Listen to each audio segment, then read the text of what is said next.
اسی وقت پولیس کے بھاری جوتوں کی دھمک کچن کے اندر آتی سنائی تھی۔ ہم اسی طرح بدستور ہونکوں کی طرح ایک دوسرے کو تکتے اور کانوں سے دھمک سنتے رہے۔ اوئے ادھر کیا ملے گا، واپس چل، یہاں کوئی نہیں ہے، ایک سپاہی کی جھلاتی ہوئی آواز سنائی تھی۔ دوسرا بولا، چل یار ٹھیک کہتا ہے تو، بھلا یہ کیسے ہو سکتا ہے کہ دشمن اپنے دشمن کے گھر چھپنے کے لیے آئے؟ چل پلٹ اب، مفکریاں چھوڑ، پہلے والے نے بیزار کن لہجے میں کہا۔ پھر ان کے جاتے قدموں کی آوازیں سنائی تھیں۔ دم بخود ماحول کی سنسنی خیزی اب بھی قائم رہی۔ وہ دونوں پولیسیے جا چکے تھے، ادھر ہم دونوں بھی بدستور بیٹھے ایک دوسرے کی جانب حیران اور الجھی ہوئی نظروں سے تکے جا رہے تھے۔ تو کون ہے؟ بالآخر اس نے سرگوشی میں مجھ سے پوچھا۔ وہ اپنا تجسس رفع کرنے کے لیے کچھ زیادہ ہی بے چین لگ رہا تھا یا پھر کوئی اور وجہ تھی؟ یہی سوال میرا بھی تم سے ہے، میں نے بھی جواب میں یہی کہا۔ کیا یہ پولیس تیرے پیچھے یہاں تک آئی ہے؟ اس نے اپنے دائیں بڑا سچل سا سوال کیا تھا۔ میرے نہیں، تمہارے پیچھے آئی ہے پولیس۔ میں نے اس کی غلط فہمی دور کرنی چاہیے اور آگے بولا، کیا بھولا تمہارا ہی نام ہے؟ بقول ان کے وہ ایک خطرناک مجرم ہے۔ بھولا میں ہی ہوں لیکن مجرم نہیں ہوں، وہ نیچی آواز میں بولا۔ مجھے تم سے یا تمہاری صفائی پیش کرنے سے کوئی دلچسپی نہیں، میں نے خشک لہجے میں کہا۔ مقصد یہی تھا کہ کہیں وہ یہ نہ سمجھے کہ میں اس سے ڈر گیا ہوں، اور دوسرا یہ کہ میں اس پر ظاہر کر دینا چاہتا تھا کہ مجھے اس کے مجرم ہونے یا اس کی خطرناکی سے بھی کوئی سروکار نہیں تھا۔ آگے بولا، پولیس چلی جائے تو ہم دونوں اپنا اپنا راستہ لیں گے۔ وہ میری بات پر عجیب سے انداز میں کھولے سے ٹھسکا مار کر ہنسا، پھر اسی لہجے میں بولا، اس کا فیصلہ بعد میں ہوگا۔ مجھے اس کے لہجے میں خطرناکی کی بو آ گئی۔ میں نے کہا، کیا مطلب؟ خاموش رہو، مجھے کچھ سننے دو۔ اس نے مجھے چپ کروا دیا۔ وہ کچھ سن گن لینے کی کوشش میں مصروف تھا، پھر اپنے گوشے سے نکلا اور دبے پاؤں کچن کے دروازے کی جانب بڑھ گیا۔ ذرا دیر بعد وہ باہر غائب ہو گیا۔ ادھر میری ٹھٹکی ہوئی سماعتوں سے بھی باہر گاڑی کے اسٹارٹ ہونے اور دور جانے کی آوازیں ٹکرائیں۔ تب میں بھی اپنے خفیہ گوشے سے باہر نکل آیا اور پھر جیسے ہی کچن کے دروازے سے باہر قدم رکھا، ایک نوکدار شے میری گردن سے آن لگی اور ساتھ ہی ایک زہریلی آواز بھی سنائی دی، خبردار سیدھے رہو۔ ایک لمحے کو میں لرز گیا، لیکن دوسرے ہی لہجے میں بھولا کی آواز پہچان کر سنبھل چکا تھا۔ اطمینان سے بولا، یہ کیا حرکت ہے؟ میری تم سے کیا دشمنی ہے؟ بکواس نہیں، وہ بھیڑیے کی طرح غرا کر بولا۔ خطرہ ٹل چکا ہے، اب ہمارا معاملہ ہوگا، چلو آگے۔ وہ مجھے گن پوائنٹ بلکہ خنجر پوائنٹ پر اسی حال کمرے میں لے آیا جہاں تھوڑی دیر پہلے اس نے آرام سے بیٹھ کر اپنی کسی ہوتی سوتی کو فون کیا تھا۔ میں چاہتا تو اس پر ایک داؤ آزما کر چاقو سمیت اسے بے بس کر سکتا تھا، لیکن ابھی میں مصلحتاً اس سے بھیڑنے کے موڈ میں نہیں تھا، اس لیے فی الحال اس کے حکم کی تعمیل کرتا رہا۔ اس نے مجھے ایک موہڑے پر بٹھا دیا اور خود سامنے براجمان ہو گیا۔ خنجر اب بھی اس کی گود میں تھا۔ میں نے ہنس کر کہا، کیا تم آج کے دور میں بھی اس کھلونے پر بھروسہ رکھتے ہو؟ میری یہ طنز مارنے کی دیر تھی کہ جیسے بجلی کڑک گئی۔ اس کی گود میں رکھا چاقو اس تیزی سے میری جانب لپکا تھا کہ مجھے ہلنے کا بھی موقع نہیں مل سکا، اور وہ میری گردن سے کوئی انچ بھر پرے عقب میں موہڑے کی پشت گاہ میں پیوست ہو گیا۔ پلک جھپکتے ہی بھولے کے ہاتھ میں دوسرا اسی طرح کا چاقو نظر آنے لگا۔ میرا چہرہ خوف سے یکدم پیلا پڑ گیا تھا اور جسم کپ کپانے لگا۔ اسی کپ کپی تلے میں موہڑے سے یوں کھسکنے لگا جیسے خوف تلے میری جان نکلی جا رہی ہو، لیکن اگلے ہی لمحے میرا موہڑا اڑتا ہوا اس پر جا پڑا اور وہ اپنے موہڑے سمیت عقب میں الٹ چکا تھا۔ میں چشمے زدن میں اس کے سر پر پہنچ چکا تھا اور اس کے ایک طرف گرے ہوئے خنجر کو اٹھا کر ہاتھ میں پکڑ لیا۔ ادھر حرکت کی اور ادھر یہ خنجر تمہارے سینے کے پار ہو جائے گا، میں نے ایک پاؤں اس کے سینے پر رکھتے ہوئے اور اس کے خنجر کو ہاتھ میں تولتے ہوئے کہا۔ تبھی وہ ماہی بے آب کی طرح تڑپا اور میری ٹانگ کے نیچے سے پھسلا۔ میرا ارادہ اسے ہلاک کرنے کا نہیں تھا، اور شاید نہ ہی اس کا بھی۔ شاید ایک دوسرے کو دینے والی اسی رعایت کی بدولت ہی ہم کسی کو زیر نہیں کر پا رہے تھے۔ قابو پانے کی کوشش الگ بات تھی۔ میری ٹانگ کے نیچے سے پھسلتے ہی اس نے کمر کے بل اپنی دونوں ٹانگوں کو فضا میں پنکھ کی طرح گھما کر حرکت دی۔ ایک ٹانگ میرے پہلو میں رسید کر دی۔ ضرب زوردار تھی، جس کے نتیجے میں میرے منہ سے بے اختیار اوک کی کراہتی ہوئی آواز خارج ہو گئی اور میں دیوار سے ٹکرایا، لیکن سنبھلنے میں بھی چندہ دیر نہیں لگائی۔ مارے تکلیف کے میرے سر پر آتش غیظ سوار ہو گئی تھی۔ میں طوفانی بگولے کی طرح منہ سے بھیڑی جیسے غراہٹ خارج کرتے ہوئے اس کی جانب بڑھا۔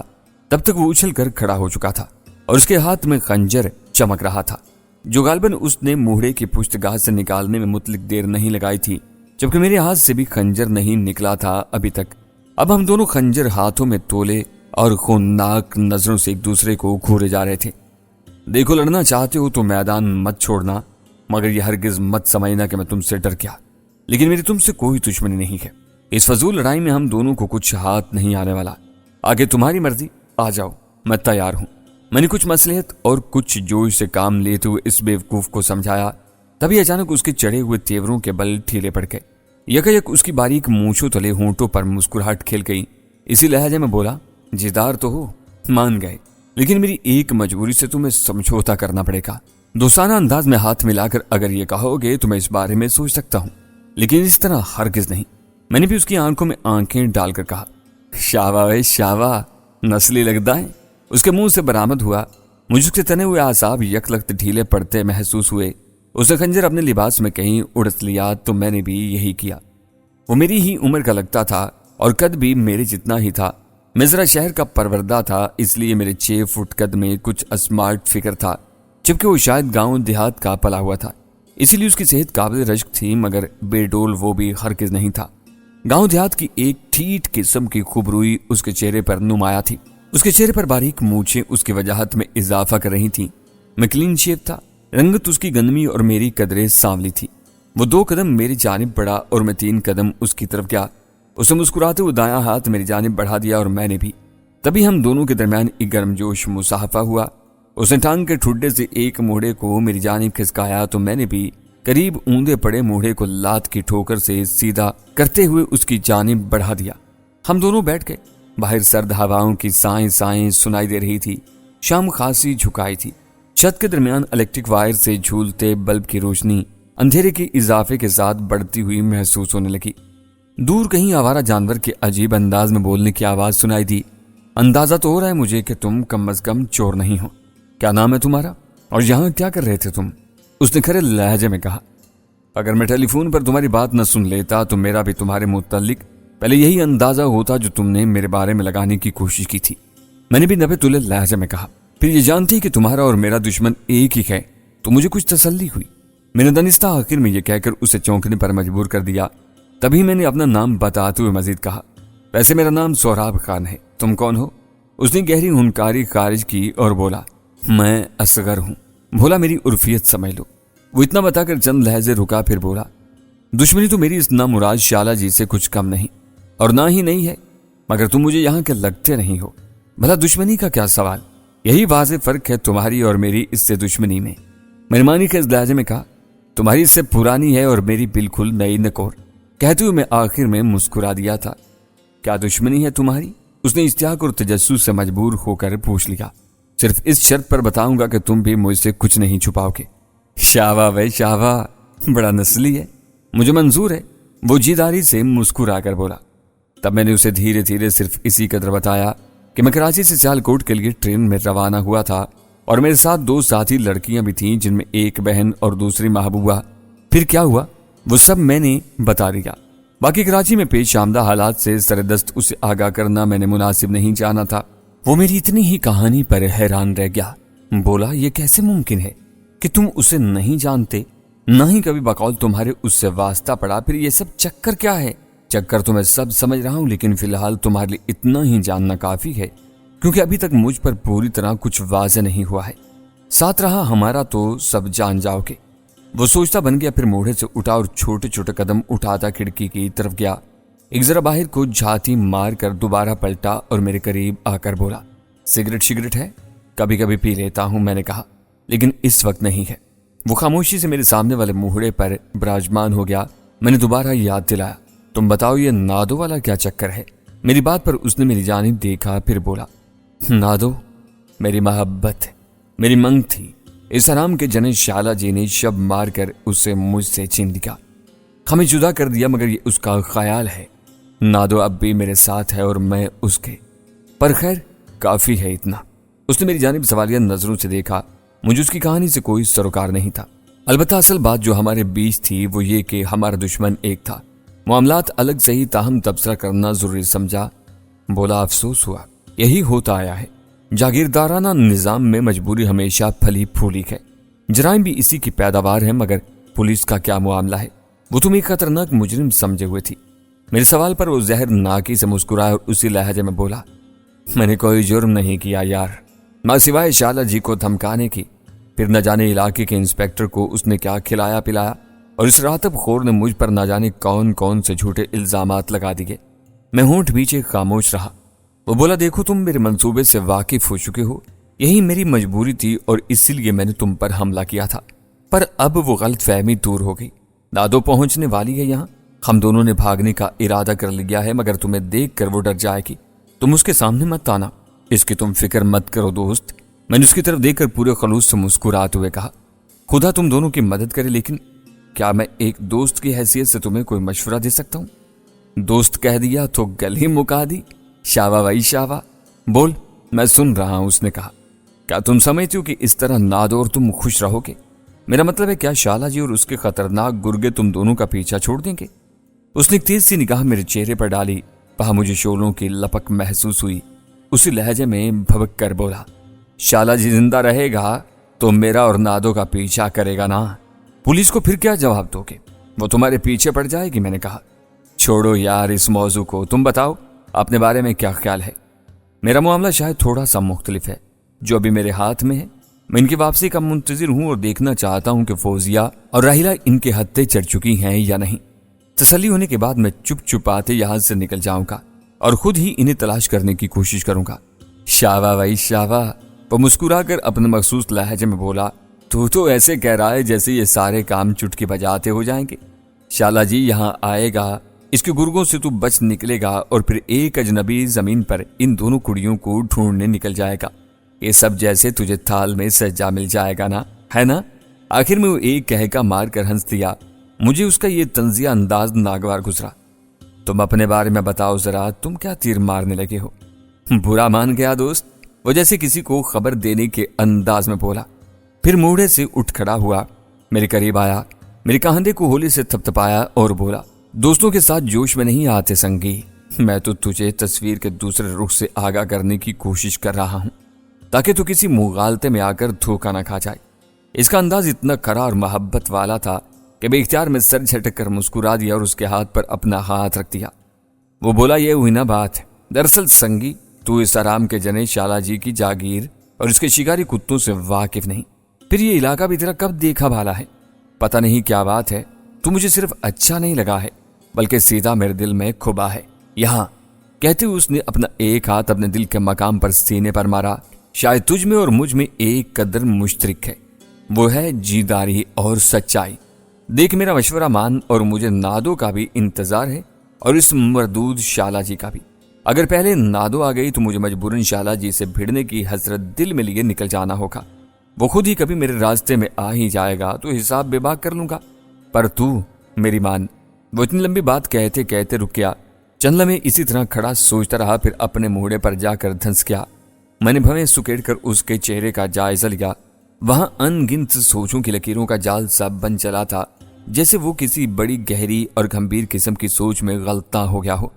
यार संगी, तुझे तनहा छोड़ने को जी नहीं करता, चल आ जाने दे। अगर नादो पहले आ गई तो मैं उसे संभाल लूंगा, तू फिर हमारे साथ ही निकल चलना। मैं तेरी मदद करूंगा यार, वादा है मेरा। उसकी बात सुनकर मैंने एक गहरी सांस खींची और बोला, तुम्हारे खलूस पर मुझे दिली खुशी हुई है दोस्त, लेकिन यार तू खुद मुश्किल में है। मेरा ख्याल है तेरा मामला मुझसे ज्यादा गंभीर है। तू मेरी फिक्र छोड़ दे, नादो आए तो तू निकल जा, मेरी खैर है। कैसे खैर है बिल्ली? वो बोला। दोस्त बोल दिया, बात खत्म। या और बात है, तू दोस्ती और यारी को हल्का खुद समझ रहा है तो मैं कुछ नहीं कह सकता। दोस्तों के लिए मेरी जान भी हाजिर है भोले। ये तूने क्या बात कह डाली? मैंने कहा और उठ खड़ा हुआ। उसने भी दोबारा मुहड़ा छोड़ दिया और आगे बढ़कर फतेज जोश तले मुझे गले मिल गया। दुनिया में यार बेली संगी साथी ऐसा तो होना चाहिए जिस पर मान हो, जिस पर जान देने को दिल चाहे। बस मेरा दिल तुझ पर आ गया, बात खत्म। कहते हुए आखिर में उसने मेरी पेशानी पर बोसा दे डाला। मैं मुस्कुरा दिया। वो वाकई एक सच्चा और खरा आदमी था। यार संगी और बेली वाली बात उसने गलत नहीं कही थी। दिल का खाना जहां किसी महबूब के लिए खाली रहता है, तो वहीं किसी सच्चे साथी हमदर्द दोस्त के लिए भी ख्वाहिश रखता है कि कोई तो दुनिया में ऐसा हो जिसे कुछ छुपाए बगैर सब कह दिया जाए और दिल का बोझ हल्का किया जाए। जब मैंने सहल पैराए में अपने जज्बे का इजहार उससे किया तो बड़े खुले दिल से मुस्कुरा कर बोला, देखा मैं न कहता था कि तेरे अंदर ऐसा कुछ है कि तुझ पर निसार हो जाने को दिल करता है। अचानक की आवाज पर हम दोनों चौंक पड़े। दरवाजे पर हल्की सी आवाज पैदा हुई थी। श्श, بھولا نے اپنی انگلی ہونٹوں پر رکھ کر مجھے خاموش کرا دیا اور خود دبے پاؤں دروازے کی جانب بڑھا اور باہر تاکنے کے بعد ایک دم دروازہ کھول دیا۔ وہ بجلی تھی، ہوا کا جھونکا یا ریشم کا اڑتا لہراتا کم خواب کا پردہ زرنگار، خوشبو بن کر گلاب کے پھول کی طرح ایک دم ہی اس سیلن زدہ سے ماحول میں مہکی تھی اور بجلی کی طرح ماحول کو روشن کر گئی تھی۔ اس نے ہلکے گولڈن رنگ کی گرم شال اوڑھ رکھی تھی، سروکت تھی اور شال کے گوشے سے اس نے اپنا نصف چہرہ جو رخ ماہ روشن کی طرح دکھتا تھا ڈھانپ رکھا تھا۔ ستوہ ناک سے ڈھانپے ہوئے تیرے نقاب سے اوپر اس کی دو غزال چشم آنکھوں میں انگنت جذبوں کے گویا 3 ڈائمینشنل تاثرات نے اس کی چھب کو ہی نرالی شان بخش دی تھی۔ وہ کسی لہر کی طرح دروازہ کھلتے ہی اندر داخل ہوئی تھی اور جب تک بھولا دروازہ دوبارہ بند کر کے پلٹا تھا وہ آہو چشم میری جانب گھوم چکی تھی اور مجھے دیکھتے ہی اس کے حلق سے بھیچی بھیچی سی آواز خارج ہوئی۔ کسی سیارے کے چاند کی طرح اس کی کشادہ چمکتی ہوئی آنکھیں میرے چہرے پر جم کر رہ گئی تھی۔ اے کون ہے؟ اس کی مدھوراتی اور مترنم آواز میں خوف کی جھلک، اس کے لہجے کی عجیب سی کشش ابھارتی محسوس ہوئی۔ یہ سوال اس نے بھولا سے کیا تھا اور نگاہیں بدستور مجھ پر جمی رہی تھی۔ اس کی سانسیں تیز چل رہی تھیں جن سے اس کا زرخیز جسم موٹی شال میں ڈھکے ہونے کے باوجود اپنی بہار دکھاتا محسوس ہوا۔ بلا شبہ وہ دیہات کی کھلی فضا اور خوش خوراکی کی زندہ مثال نظر آتی تھی۔ اس کی کمر بھی خاصی سبک محسوس ہوئی تھی مجھے۔ ابھی بہت کچھ پردے میں ہونے کے باوجود آبگینہ شباب چھلکتا دکھائی دے رہا تھا۔ بھولے نے صحیح کہا تھا کہ نادو آئے گی تو اس بھولا کا ساتھ مجھے دیکھ کر ایک دم متوحش اور خوفزدہ سی ہو جائے گی۔ اگے ٹور، یہ اپنا یار بیلی ہے، مت ڈر اس سے، بھولا نے اس کی تشویق کراتے ہوئے کہا۔ اس کے ساتھ گویا سہج سہج قدم بڑھاتی ہوئی میرے اور قریب آ گئی۔ اب تو اس کے وجود سے خوشبو کی لپٹیں میرے نتنوں سے ٹکرانے لگی۔ آنکھوں کو دیکھتے ہی مجھے تھوڑی دیر پہلے اس شاہانہ بیڈ روم کی فریم لگی تصویر یاد آ گئی جس میں ایسی ہی میں تراز آنکھوں والی خوبصورت حسینہ کو میں شالا جی جیسے ادھیڑ عمر جنگلی آدمی کے ساتھ عروسی جوڑے میں کھڑے دیکھ چکا تھا۔ میں نے دھیرے سے اسے سلام کیا، اس نے کوئی جواب نہیں دیا، تاہم اس کے سر کو میں نے ہولے سے اسباتی جنبش لیتے ہوئے ضرور محسوس کیا۔ اسے یہاں کیوں لایا اور کتنے سنگی ساتھی تو نے تیار کیے؟ کیا ڈھنڈورا ڈال کے یہاں سے نکلے گا؟ راز کی کلی کھل جانے کے بعد اس پر ایسی جھنجھلاہٹ امیز پریشانی طاری ہو گئی تھی کہ اس نے بھولا سے بری طرح چڑ کر یہ کہا تھا۔ ساتھ ہی اس نے اپنے چہرے سے شال کا گوشہ بھی ہٹا دیا تھا اور جیسے اس نیم تاریک گھٹے گھٹے اور سیلن زدہ سے دم بخود ماحول میں یکایک تباک چاند طلوع ہو گیا۔ وہی روایتی جملہ کہ مجھے پارسائی کا دعویٰ تو نہیں، ہر سمے گلشن میں رہنے والے اور اس کی رکھوالی کرنے والے مالی کو ہر پھول اچھا لگتا ہے۔ مرد بھی ایک مالی ہی ہوتا ہے اور کائنات میں حسن زن سے ہی رنگ بکھرے ہوئے ہیں، تو اس رنگا رنگی سے بھلا ایک جوان مرد کہاں بچا رہ سکتا تھا؟ بس آدمی انتر والی بات تھی، مگر یہاں تو جنتر ہی ایسا تھا کہ آنکھیں خیرہ ہو کر رہ گئی تھیں۔ بس میں یہی کہہ سکتا تھا کہ بھولا اس حوالے سے ایک خوش قسمت آدمی تھا جسے اس قدر حسین ابصرہ اور ملکوتی حسن کی مالک دوشیزہ سے عشق تھا، اور یہی نہیں، اس مثل پری کو بھی اس سے کم محبت نہیں تھی۔ ظاہر ہے اس قدر عیش و آرام کی زندگی کو ٹھوکر مار کر ایک عام سے نوجوان کے ساتھ جس کے پیچھے پولیس بھی لگی ہوئی ہو اور اس کا مستقبل بھی تیرا و تاریک نظر آتا ہو، ترا یہ کہ پیش آئندہ حالات بھی غیر یقینی ہوں، تو کون ایسی شہزادی ہوگی جو تخت و تاراج کو ٹھوکر مار کر ایسے رائندہ درگاہ محبوب کے ساتھ چلتے؟ بیزوی چہرہ، رنگت سرخ و سفید کہ جیسے دودھ میں شہد اور گلاب کھول دیا ہو، ایک ذرا ہاتھ لگے اور داغ پڑ جائے، جلد کی تر و تازگی یوں کہ گلاب کی پتیوں کی معصومیت اور نزاکت بھی کیا ہو، سراہی دار گردن کے اطراف جیسے رنگ شباب بکھرا دکھائی دے، جو اس کے کھلے گلے والی سرخ قمیض سے نیچے کہیں شال میں غائب ہو کر شوقِ دید کی پیاس بڑھاتا محسوس ہوا۔ ہلکے براؤن بال گوندے ہوئے تھے، ایسے میں مجھے بھولا پر حسد کی حد تک رشک آنے لگا، اس حسینہ پر ترس بھی کہ وہ اب نہ جانے اس کے ساتھ کہاں کہاں خوار ہونے والی تھی۔ اس نے شال کے نیچے کچھ چھپا رکھا تھا جو اس نے تھکے تھکے انداز میں قریب دھرے پڑے سرکنڈوں کے موڑے پر رکھ دیا۔ اور چلیے کیسا ڈھنڈورا، تو ایسے ہی خامخواہ پریشان مت ہو جایا کر، بھولا نے اس کی دوبارہ تشفیق کرنی چاہی۔ آ بیٹھ جا، آرام سے ذرا سا لے لے۔ اس نے بڑے پیار سے اسے تھام کر موڑے پر بٹھا دیا۔ وہ بار بار نظر اور گردن اٹھا کر میری جانب تکتی رہی۔